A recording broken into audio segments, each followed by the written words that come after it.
RK news MP। Khargone जिले में बीती रात हुई तेज बारिश फिर किसानों के लिए आफत की बारिश साबित हुई है। कई नदी नाले उफान पर होने से पानी खेतों में जा घुसा, जिससे खेत दल दल के रूप में तब्दील हो गए। कसरावद जनपद के ग्राम निम्बुल में भी सैकड़ों एकड़ रकबे में लगी मिर्च कपास को भारी नुकसान पहुंचा है। निम्बुल के किसानों ने बताया कि हमारे खेत बावड़ी क्षेत्र में है, यहाँ दगड़िया नाला बहता है, वह बीती रात में जल स्तर बढ़ने से पानी खेतों में आ गया।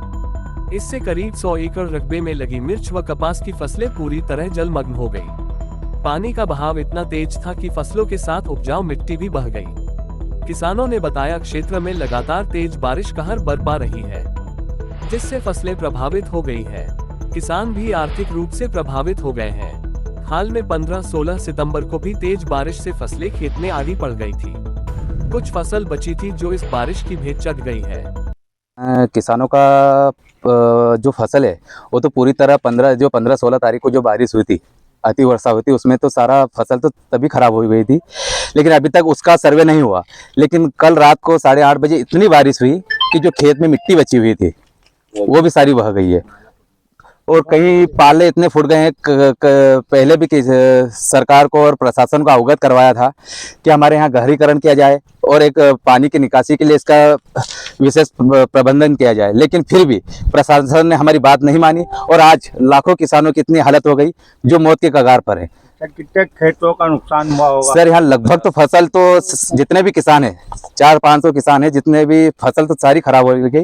लेकिन जो नाले के साइड के जो किसान थे 60 से 70 किसान ऐसे हैं जिनकी सारी मिट्टी बह गई है। उसके साथ साथ में उसकी फसल जो थी, जिसमें जो 20% फसल बची हुई थी, लेकिन वो भी पूरी तरह से बह गई है। अब क्या मांग करते हैं आप शासन? हम प्रशासन से और शासन से ही मांग करते हैं कि उसका उचित और समय पे आगामी, अभी तो कुछ हो ही नहीं सकता, अभी की तो फसल पूरी नुकसान हो चुकी है, लेकिन आगामी फसल के लिए तत्काल उसका हम मरम्मत करवाएं, उस जमीन की मतलब पूरी तरीके से मिट्टी डलवाएं और उसको तत्काल सर्वे कर तत्काल राशि दी जाए। अगर इसके बाद भी समस्या का निराकरण नहीं होता तो क्या करोगे आगे? सर जो भी है किसान बंधु वो सभी मिलकर जो भी एक उचित मार्ग निकलेगा वो कलेक्टर को ज्ञापन सौंप के जो भी होगा वो सब सारे किसान मिलकर निर्णय ले। 8 बजे इतनी बारिश हुई, 12 बजे तक 3 घंटे की इतनी मूसलाधार बारिश हुई कि बारिश से फसल का नुकसान तो 4 रोज पहले वैसे ही हो गया था। बाकी रात के 3 घंटे की बारिश में जो नाले थे, नाले में पानी न जाने के बावजूद सब नाले का पानी जमीनों में गया और जमीन में जो फसल थी तो 2 रोज पहले ही खराब हो गई थी। बाकी जो जमीन बची थी वो रात के पानी से जमीन में जो मिट्टी थी वो पूरी बह गई और जो पत्थर नीचे है वो आ गया है, किसान की जमीन कुछ भी नहीं बची है। अब इनलाइन किसान ने इतना खर्चा करा है, आज सुबह से किसान चाय के बजाय कोई दवाई ढूंढ रहा है तो कोई फांसी की प्रोग्राम बना रहा है। ऐसी स्थिति ग्राम निम्बुल में हो गई है।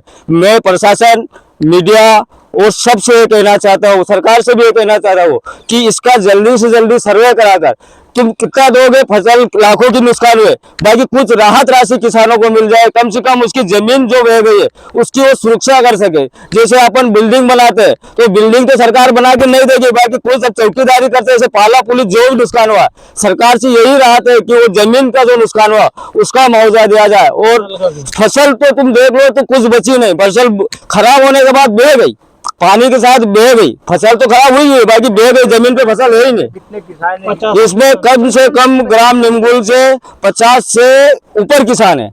हर नाले के पास, ये जो नाले में मैं जहाँ बाइक दे रहा हूँ ना, इसके बाद और 4 नाले हैं गाँव में, सब किसानों का इतना नुकसान हुआ है कि किसान आज सुबह से चौक पे बैठ के परेशान हो रहे हैं। मैं मीडिया वाले भाइयों से सबसे निवेदन करना चाहता हूँ कि आज जो भी थोड़ी सी, जैसे पाकिस्तान की लड़की को आपने 2 महीने चलाया था और पूरे भारत में छा गए थे, मैं कहता किसानों के ऐसे जरा बाइक चला दो और किसानों का फायदा कर दो तो हम मीडिया के आभारी रहेंगे। क्यों कि लाल बहादुर शास्त्री ने पहले नारा दिया था, जय जवान जय किसान।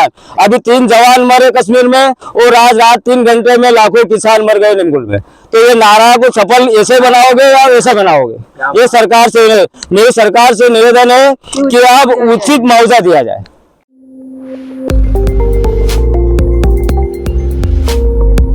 RK news MP।